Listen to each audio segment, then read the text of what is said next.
The attack on Nexus Prime began, not with ships, but with ghosts.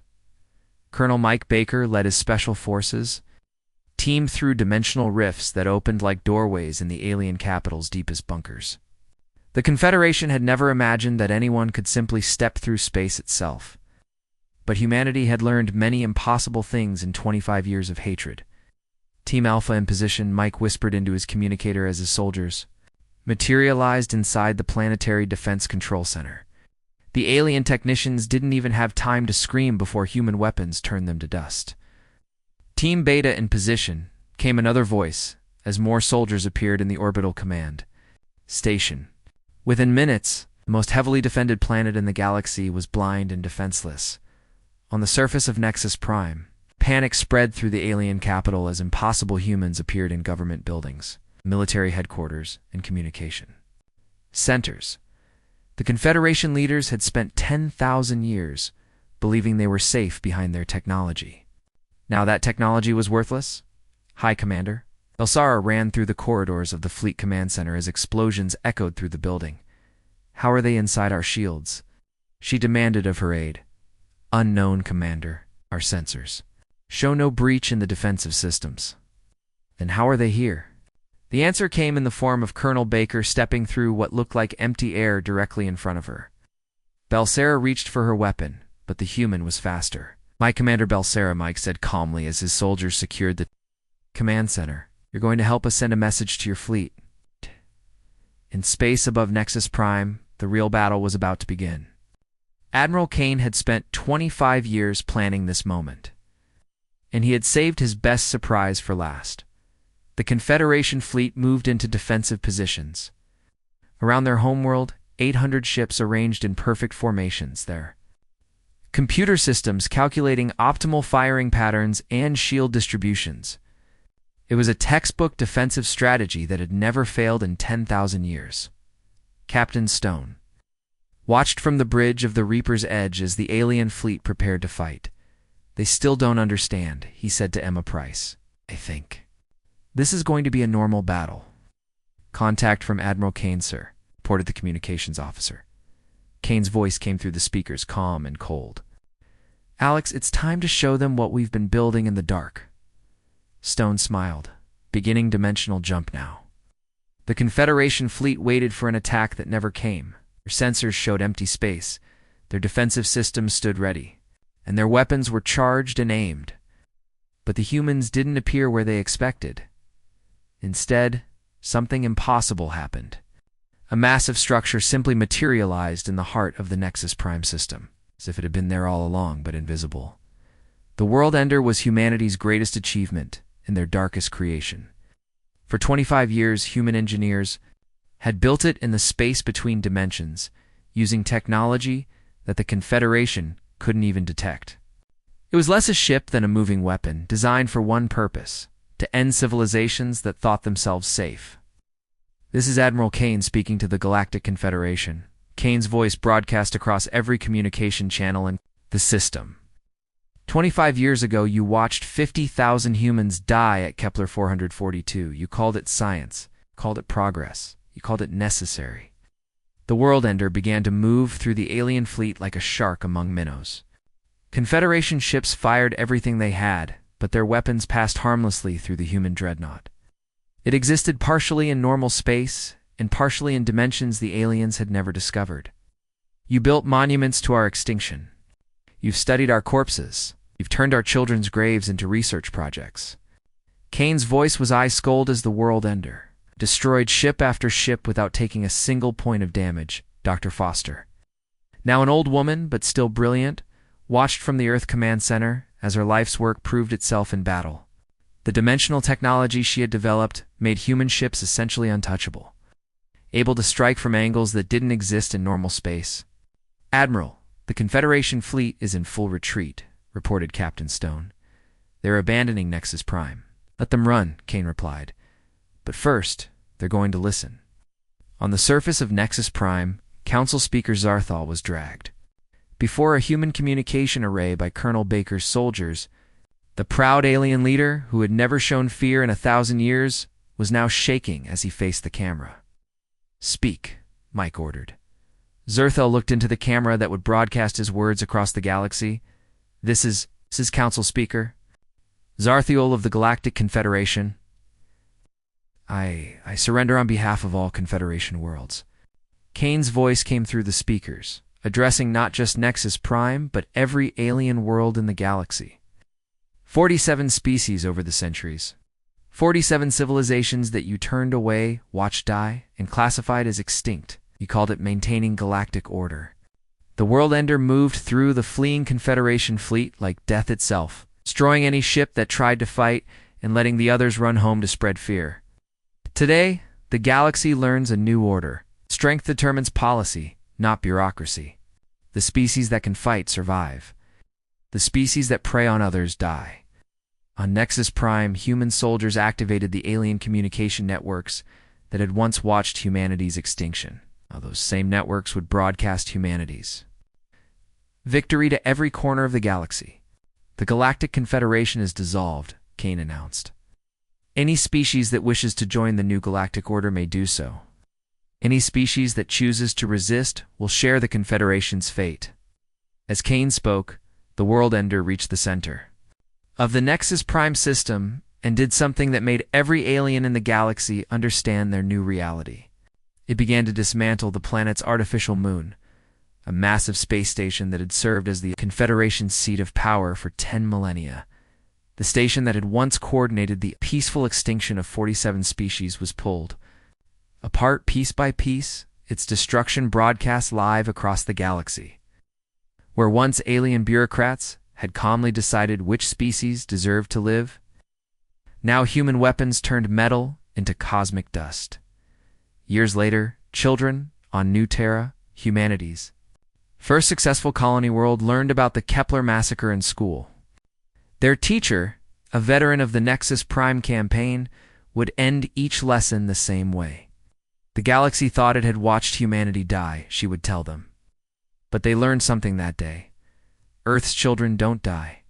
We just get angry. Children would look out the classroom windows at the stars, knowing that somewhere out there, human ships patrolled the darkness. No species would ever again face the lonely death that humanity had endured at Kepler-442. The monitoring stations that had once recorded humanity's extinction carried a different message to the galaxy. On every frequency, in every alien language, the same words repeated endlessly. We are the things that go bump in the night. We are the predators that hunt in the dark. We are humanity, and the galaxy will never forget us again. The Watchers had become the watched. The prey had become the predators. And in the cold space where human colony ships had once died, a new monument stood, not to humanity's extinction, but to their return.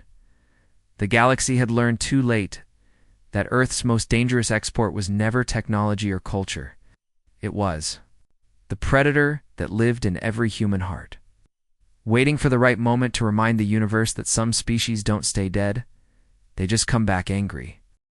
The Confederation Council chamber on Nexus Prime had not seen such panic in 1,000 years. Council Speaker Zarthel stood before the Great Assembly, watching as representatives from 12 different alien species argued and shouted at each other. Order. Order? Zerthel called. But the aliens continued their heated discussions. High Commander Belsera of the Hegemony Fleet slammed her four-armed fist on the speaking platform. The humans destroyed our research station. Species we classified as extinct 25 years ago has returned with superior military technology.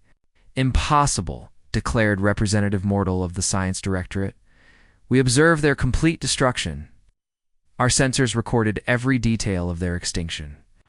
Belsara activated a holographic display showing the wreckage of the Eternal Wisdom Station. Then explain this. Explain how dead humans built ships that our sensors cannot detect.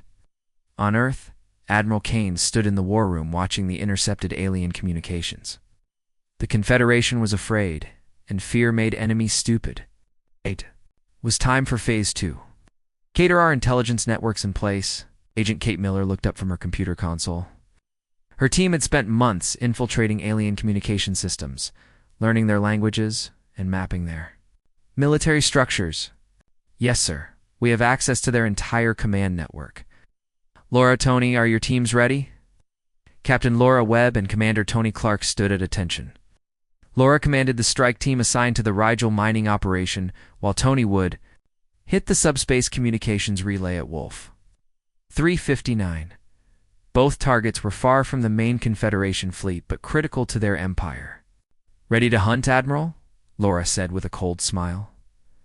Kane looked at the star map covering the wall. Red dots marked every Confederation military base, supply depot, and communication center within 100 light-years of Earth. Begin the Hunter campaign. Show them what happens when you make humans angry. The attacks began simultaneously across a dozen star systems. Laura's team struck the Rigel mining complex like lightning, destroying the massive operation that supplied raw materials to half the Confederation fleet. The alien workers had barely enough time to send a distress call before their facility became a cloud of expanding gas. At Wolf 359, Tony's ships appeared out of hyperspace directly inside the relay station's defensive perimeter. The aliens had never imagined that anyone would be crazy enough to jump so close to a massive installation. But humans had learned to do things that the orderly alien mind considered impossible. Target destroyed, Admiral Tony reported as the communication relay exploded behind his fleeing ships. The northern sector is now cut off from Confederation command. But the real surprise was happening in the hidden asteroid fields in dark nebulae, where other species had been hiding for centuries. Dr. Cross had been right. The galaxy was full of aliens who hated the Confederation. The Vegan Republic emerged. From 300 years of hiding to attack Confederation border outposts, the Centauri resistance, thought completely destroyed 5 centuries ago, launched their own raids, using weapons they had been building in secret for generations. Director Sam Phillips coordinated the chaos from his command center on Earth. His teams provided weapons, intelligence, and tactical support to every species with a grudge against the Confederation. Admiral, we have reports coming in from across the galaxy, Sam said. 47 different species have begun active resistance operations. The Confederation is facing rebellions on every border. Kane smiled grimly. Fear is contagious. Once one species shows that the Confederation can be hurt, others find their courage. On Nexus Prime, the council session had turned into a disaster. Reports flooded in from across the galaxy, mining operations destroyed, communication relays offline, supply convoys missing, and worst of all, extinct species returning from the dead to seek revenge. How many ships do we have available? Zarthel asked High Commander Belsara. The main fleet consists of 800 vessels, but they were designed for police actions against primitive species. We haven't fought a real war in 10 millennia. About our automated defense systems? Belsara's expression was grim. The humans use completely different technology. Our computers don't recognize their weapon signatures or ship designs. The automated systems keep failing because they can't identify the threat. Representative Mortal brought up another holographic display. Analysis of the human attack patterns shows impossible tactical coordination. They strike multiple targets simultaneously across vast distances. No primitive species should have this capability. They're not primitive anymore, Belsara said quietly. We gave them 25 years to study our technology and plan their revenge. They become something. We never expected they'd become predators. The word sent a chill through the council chamber. In 10,000 years of galactic peace, Confederation had forgotten what predators looked like. Captain Stone received his new orders while the Reaper's Edge was refueling at a hidden base in the Veil Nebula. The message from Admiral Kane was simple. Proceed to Nexus Prime, end this. Stone gathered his crew on the ship's bridge. Many of them were children of the Kepler survivors, raised on stories of the massacre and trained from birth to fight the aliens who had watched their families die. Crew, we have new orders, Stone announced. We're going to the Confederation capital world. Emma Price looked up from her station. Sir, Nexus Prime is the most heavily defended system in the galaxy. They have planetary shields, orbital defense, platforms, and the entire Confederation fleet. Stone's smile was sharp as a knife. Emma, Do you remember what Admiral Kane taught us about predators? Sir, the most dangerous predator is the one that hunts in a pack, and we're not going alone. Across the galaxy, the hidden human fleet began to move toward Nexus Prime, not just the military ships, but the construction vessels that had been building something special in the dark spaces between stars. The Confederation had made humanity extinct once. Now humanity would show them what extinction really looked like. On Earth, Kane stood before the memorial wall where the names of the Kepler dead were carved in black stone. Soon, he whispered to the 50,000 names. Soon they'll pay for every one of you. The Hunter campaign was working perfectly. The Confederation military was spread thin across 100 different battlefronts, fighting enemies they thought were dead and threats they didn't understand. But the real battle was about to begin. The Predators were coming home to Nexus Prime, and they were bringing something the galaxy had never seen before. The fury of a species that had learned to survive in the dark and come back stronger. The Confederation had watched humanity die once. They would not get a second chance to watch. Researcher Prime Kelter moved through the corridors of the Eternal Wisdom Research Station with the calm confidence of someone who had never known fear. The station orbited the debris field where the human colony ships had died 25 years ago, and Kelter's job was to study the remains. The Altarian scientist paused at a viewing window to look out at the scattered metal pieces floating in space. Each fragment was carefully cataloged and stored in the station's vast database. The humans had been an interesting species, violent, emotional, and completely unsuited for galactic civilization. Defense Coordinator Vexahan, to research Prime Kelter, came a voice over the communication system. Kelter touched the wall panel to respond. Yes, Coordinator. We've completed the final analysis of the human remains. The data will be transmitted to all Confederation worlds for educational purposes. Another successful example of proper species management. Kelter felt satisfaction at a job well done. In 10,000 years of galactic peace, the Confederation had never failed to maintain order. Species that couldn't adapt to civilization were simply redirected. It was humane, really. It's much better than the wars that primitive species often fought among themselves. Excellent work, Coordinator. Has there been any word from the core worlds about our next assignment the Council is considering? Several systems where primitive species have developed dangerous technologies. Your expertise will be needed soon. Kelter returned to the main laboratory where teams of scientists from different alien species worked together. They had spent years studying every piece of human technology, every fragment of human DNA, every recording of human communication. The complete extinction profile would help the Confederation identify similar threats in the future. What none of them noticed was the shadow that had been following their station for 3 days. Captain Alex Stone stood on the bridge of the Reapers. Edgen watched the alien research station through sensors the enemy couldn't detect. His ship was one of 12 that had traveled from Earth, moving through hyperspace like ghosts. Target analysis complete, Captain, reported his weapons officer, Ben Torres. The station has minimal defenses. They're not expecting any threats. Emma Price looked up from her tactical station. Captain, I'm reading approximately 400 alien life forms aboard that station. It's 12 different species, all working together to study our people's remains.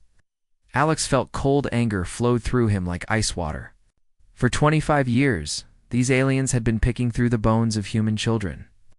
Treating them like specimens in a museum, they had built careers studying humanity's death. Communications, open a channel to all strike ships, Alex ordered. Channel open, sir. All Reaper units. This is Shadow Leader. You see that station? They've been playing with our dead for 25 years. Time to show them what living humans can do. The response came back from 11 other ships, each one carrying a crew that had trained their entire lives for this moment. Copy, Shadow Leader. Ready to hunt. Alex looked at his tactical display. The alien station was completely defenseless, its sensors designed to watch and record rather than fight. In 10,000 years of peace, they had forgotten that the universe could be dangerous. Emma, what's their response time if they call for help? Nearest Confederation fleet is 6 hours away at maximum speed, Captain. Perfect. We'll be long gone by then. Alex settled into his command chair. All ships begin the approach. Time to collect some overdue debts. The 12 human ships moved through space like hunting wolves, invisible to alien sensors. They had been built using completely different technology, designed by minds that understood war in ways the peaceful Confederation never could. Aboard. The Eternal Wisdom Kelter was reviewing the latest research data when the first explosion shook the station. Emergency lights began flashing, and alarms sounded throughout the corridors. "What's happening?" Kelter demanded of a passing technician. "Unknown attack. Research Prime. Something is firing on us." Kelter rushed to the nearest communication panel. Defense Coordinator Vexahan report. Vexahan's voice was filled with confusion and growing panic. "Unknown vessels attacking the station. Our shields are failing. I don't understand. Our sensors show empty space." Another explosion rocked the station, and Kelter saw pieces of the outer hull floating past the window. Whatever was attacking them, it was using weapons that cut through Confederation defenses like they were made of paper. "Activate all defensive systems," Vexahan ordered. "I'm trying. Computer doesn't recognize the enemy weapon signatures. The automated systems don't know how to respond." Alex watched the alien station burning on his main screen. The enemy's defensive systems were activating and shutting down over and over again, confused by weapons they had never been programmed to fight. "Ben, target their communication array.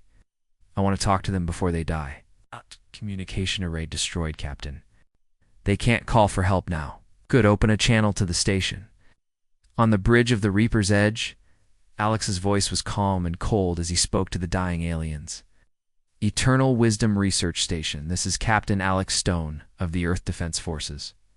For 25 years, you've been studying our dead, playing with the remains of our children, building careers on our graves." Inside the station, Kelter listened to the impossible voice with growing horror. The humans were supposed to be extinct. The database clearly showed their complete destruction 25 years ago. "You're dead," Kelter whispered into the communication system. "Your species was classified as extinct." Alex's laugh was like winter wind. "We got better. See, you aliens made one tiny mistake. You assumed that watching us die was the same as making sure we stayed dead." Another human ship fired on the station, and an entire section exploded into space. Through the corridors, alien scientists ran in panic, their careful research destroyed around them. "This is impossible," Vexahan said over the station's communication system. "No primitive species has ever returned after proper classification." "Primitive?" Alex's voice turned even colder. "Let me show you what primitive looks like." The human ships opened fire with everything they had. The Eternal Wisdom, built for research and observation, died in minutes. Its vast databases, containing 10,000 years of alien knowledge, burned in space, along with the scientists who had treated human corpses like laboratory samples. As the station broke apart, Alex broadcast on all Confederation communication frequencies. "This is humanity speaking to the Galactic Confederation. 25 years ago, you watched 50,000 of our people die at Kepler 442. You built this research station to study their remains. You treated our children like museum pieces." The transmission reached monitoring stations across the galaxy, carried by the same network that had once watched humanity's extinction. "You called us primitive, called us unsuitable for galactic civilization. You classified us as extinct." Alex's voice carried across the stars, reaching every alien world in the Confederation. "Today you learn the difference between extinct and angry." The Reaper's Edge and its sister ships vanished into hyperspace, as quickly as they had appeared, leaving only wreckage and a terrifying message. For the first time in 10,000 years, someone had struck back at the Galactic Confederation, in the debris field where human colony ships had once died. Pieces of the alien research station drifted among the older wreckage. The Watchers had become the watched, the Hunters had become the hunted. Across the galaxy, alien governments received the same message from their monitoring networks.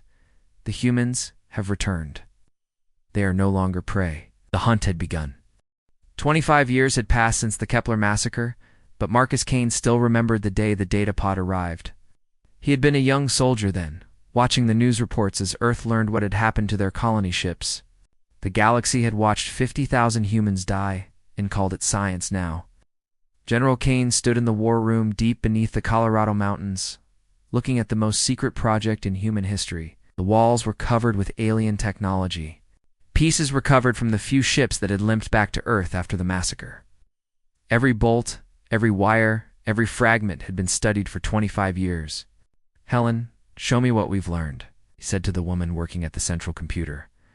Dr. Helen Cross had spent half her life understanding alien technology. Her hair was gray now, her eyes tired, but her mind was sharper than ever. "We've cracked their secrets, Marcus. All of them." She pressed a button, and the room filled with holographic displays. The Galactic Confederation has 12 member species. They've controlled this part of the galaxy for 10,000 years, and they've never fought a real war. When a younger species gets too advanced, they just turn off their technology and watch them die. Marcus studied the alien ship designs floating in the air. What's their weakness? They're not soldiers, Marcus. They're bureaucrats with fancy weapons. They've never faced an enemy that could adapt and fight back. Their whole military is run by computers that follow the same patterns over and over.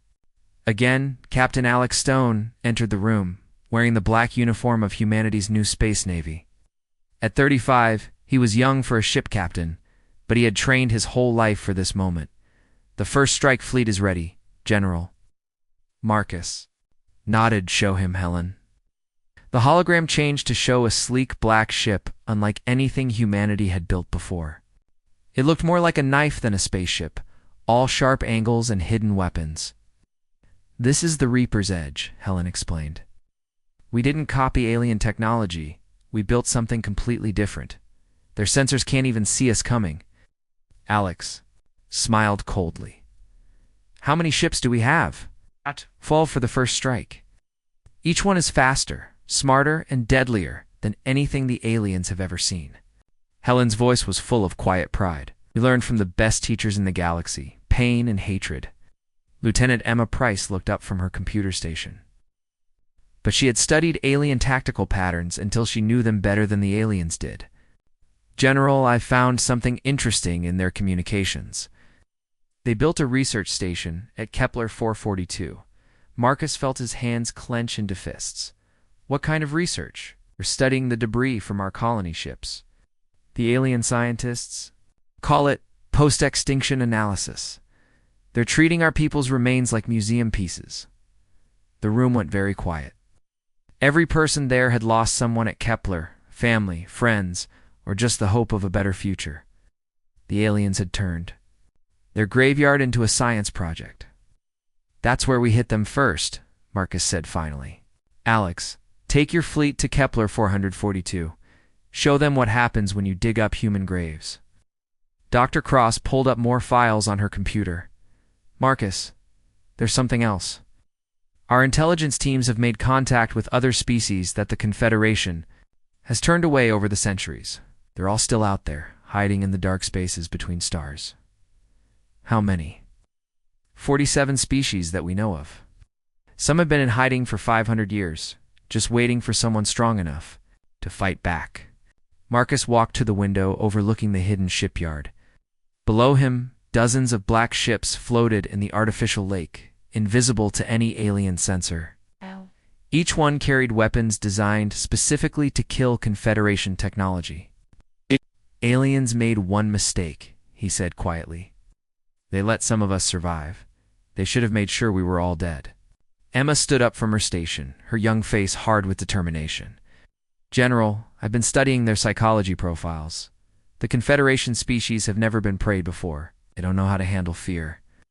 "Good, we're going to teach them." Alex checked his watch. "My crew is waiting, General. The Reaper's Edge is ready to hunt." Marcus turned back to face the room. On the walls around him, the faces of the Kepler dead looked down from their memorial photos. 50,000 men, women, and children who had died reaching for the stars. 25 years ago, the galaxy watched us die, he said. Notes, while our children suffocated in space, they built monuments to our extinction and called it progress. He walked to a control panel and pressed a red button. Across the hidden base, alarms began to sound. In the shipyard below, the black ships started to move. Today, we show them what humanity learned in those 25 years. We learned to be patient. We learned to be smart. Most importantly, we learned to be predators. Alex saluted and headed for the door. Any special orders for the Confederation? Sir, Marcus smiled, but there was no warmth in it. Tell them Earth remembers. Tell them the prey just became the hunter. As Alex left to join his ship, Helen began shutting down the displays. Marcus, are you sure about this? Once we start, there's no going back. Helen, they turned 50,000 human beings into space dust and then studied the pieces. There was never any going back. Through the window, Marcus watched the first strike fleet rise from the hidden lake. The ships were completely black, invisible against the night sky. In a few hours, they would enter hyperspace and begin the journey. To Kepler-for 42 to 425 years, humanity had grieved. They had planned. They had built. They had learned to think like the predators their ancestors had been on the African plains millions of years ago. Now it was time to hunt. The aliens had made humanity an extinct species in their databases. Soon, they would learn the difference. Between extinct and angry, Marcus picked up his communication device and sent a message to resistance groups across the galaxy. The Terrans are coming. The hunt begins now. In the darkness between stars, 47 species that had been hiding. 4 centuries began to prepare for war. Earth's children were finally coming home. They were bringing gifts. Gifts wrapped in fire and revenge. The galaxy had watched humanity die. It would learn what happened when humans came back from the dead. Jake Morrison stood on the bridge of the Odyssey Dawn and watched the stars change color as the ship slowed down. After 2 years of travel, they had finally reached their new home. Behind him, 50,000 people slept in the cold storage pods, dreaming of the new world they would build. We're here, Commander, said his pilot, Danny Clark. Kepler. 442 system, just like the maps promised. Jake smiled for the first time in months. Earth was dying. The oceans were rising, the air was getting harder to breathe, and wars were breaking out everywhere. This ship, and 2 others like it, carried humanity's last hope. If they could make a home here, more ships would follow. If they failed, there might not be enough time to try again. Lisa Brooks spoke over the radio from the Iron Wolf, one of the 3 military ships protecting the colony fleet. Jake, we're picking up something strange on the sensors. There are objects in orbit around the planet. Jake's smile faded. What kind of objects? Unknown. They're big, made of materials we've never seen before, and they're old. Really old. Through the main window, Jake could see their destination. Kepler 442b looked perfect from space. Blue oceans, white clouds, green and brown continents. It was everything the scientists had promised.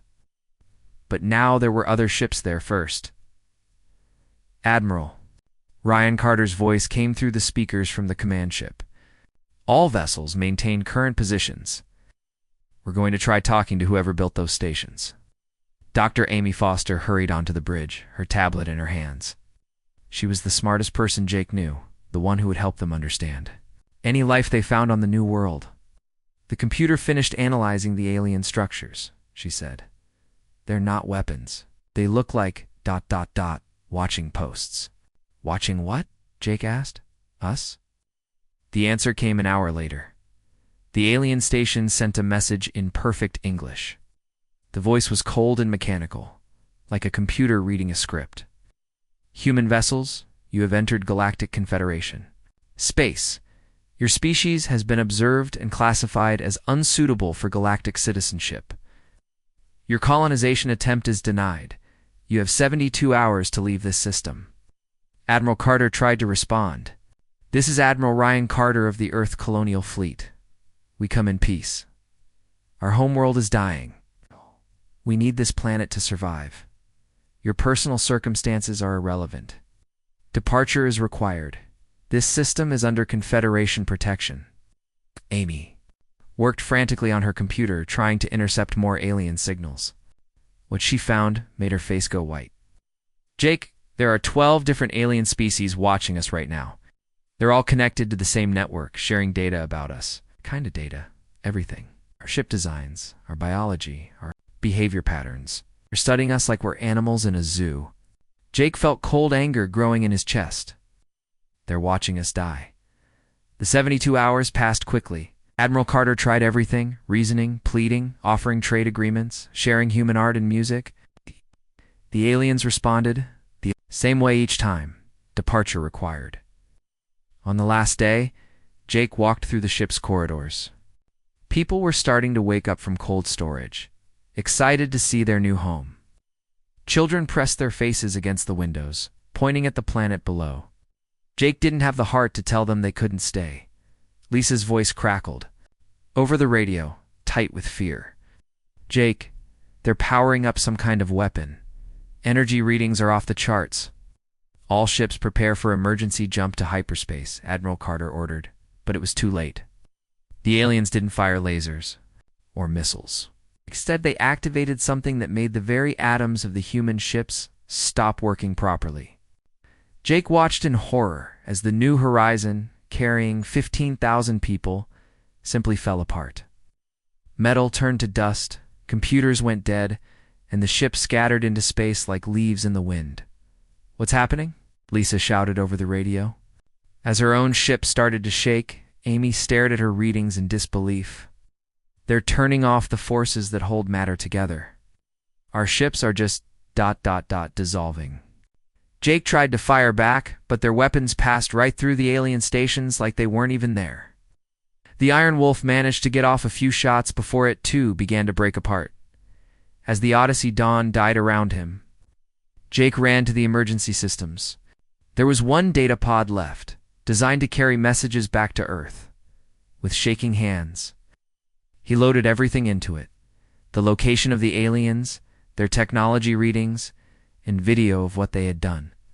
"Danny, help me launch this thing," he said as pilot's hands were already moving over the controls. "Where do we send it?" "Home. Earth needs to know what happened here." The pod shot away from the dying ship just as the bridge started to collapse. Through the breaking windows, you could see the alien stations still floating peacefully in space, their sensors recording everything. 50,000 people were dying, and the aliens were taking notes. Amy grabbed his arm as the floor tilted under their feet. "They're not even trying to help us. They're just watching us die." Jake's last thought before the ship broke apart was a promise. Somehow, someday, Earth would come back. And when they did, the galaxy would learn what happened when you watched. Humans die and did nothing to help. The data pod tumbled through space toward the hyperspace jump point, carrying humanity's last message home. Inside its memory banks was proof of what the galaxy had done, and a record of every alien face that had watched it happen. Behind it, the debris of 3 ships and 50,000 dreams drifted slowly toward the planet that could have been humanity's new home. The alien stations continued their silent watch, adding the extinction of another species to their vast database. The galaxy had spoken. Humanity was not welcome among the stars, but Earth would remember.